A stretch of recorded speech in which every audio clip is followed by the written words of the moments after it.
Welcome to Odd Ifs, where we twist history with mind-bending what-ifs. Today, we're diving deep into one of the most pivotal moments in modern music history, the rise of grunge, and more specifically, what if Nirvana never signed with DGC Records, a subsidiary of Geffen Records? Would grunge still have taken over the world? Would Kurt Cobain be remembered as the voice of a generation, or just another Seattle underground legend? Let's rewind the tape, crank up the distortion, and explore this alternate timeline. It's early 1990. Nirvana is riding high off their debut album Bleach, released under indie label Sub Pop. The band is gaining traction in the underground punk and indie scenes, but they're stuck, limited by budget, distribution, and exposure. At the same time, the music industry is changing. Major labels are sniffing around Seattle, eager to cash in on the emerging grunge sound. Labels like Geffen Records, led by powerful exec David Geffen, start courting Nirvana. Sub Pop tries to keep them, but can't match the money or reach. So, Nirvana signs with DGC Records, part of Geffen. A few months later, they release Nevermind, and everything changes. But here's our twist. What if Nirvana had turned down Geffen? Let's say, for whatever reason. Artistic integrity, loyalty to Sub Pop, fear of selling out. They stay independent. No major label deal. No $65,000 recording budget. No global marketing push.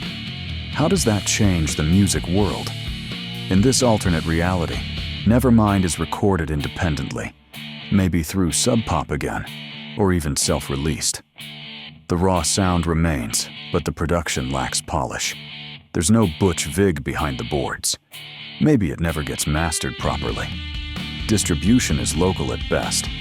Without Geffen's muscle, radio stations don't play it. MTV ignores it. And without that iconic bass line of "Smells Like Teen Spirit," the song never becomes an anthem. So what happens next? Well, Pearl Jam might still break through. They signed with Epic after being courted by multiple labels. Without Nirvana's explosion, Pearl Jam becomes the face of grunge. Their album 10 drops first, and they take center stage. Soundgarden and Alice in Chains also get more attention. Without the shadow of Nevermind, they dominate the charts. The whole genre evolves differently. Heavier, darker, less pop-influenced.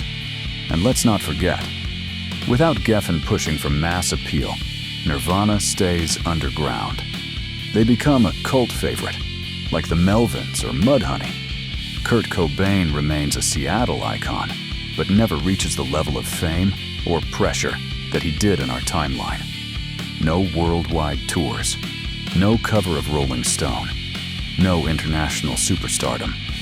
And tragically, maybe that means his life ends differently, or perhaps he survives longer, free from the weight of fame. Now, let's look at the ripple effects. Without Nevermind, MTV Unplugged doesn't happen.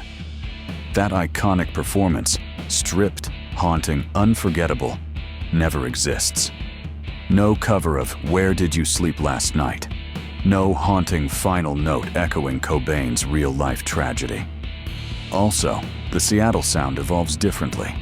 Without the mainstream success of Nevermind, alternative rock isn't pushed into the mainstream so quickly. Record labels don't rush to sign every flannel-wearing band from the Pacific Northwest. That means fewer copycats, but also fewer opportunities for bands like Stone Temple Pilots or Bush. The 90s alt-rock boom slows down. Fashion follows suit. Grunge fashion, ripped jeans, flannels, Doc Martens, never becomes a trend. Instead of Esquire writing about the grunge look, the decade leans into glam metal throwbacks or preppy styles. Even Hollywood feels the shift. Movies like Singles, set in Seattle and inspired by the grunge scene, might never get made.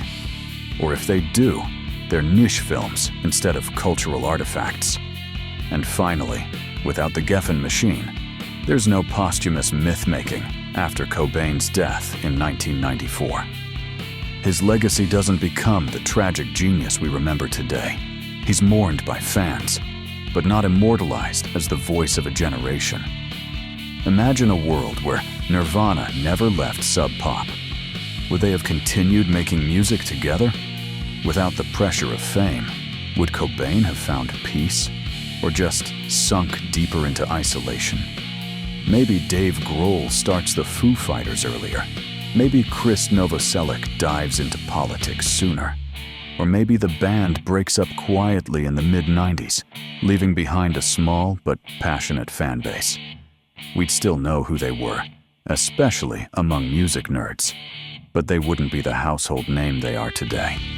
Would alternative music have broken into the mainstream when it did? Probably. But it would have looked different.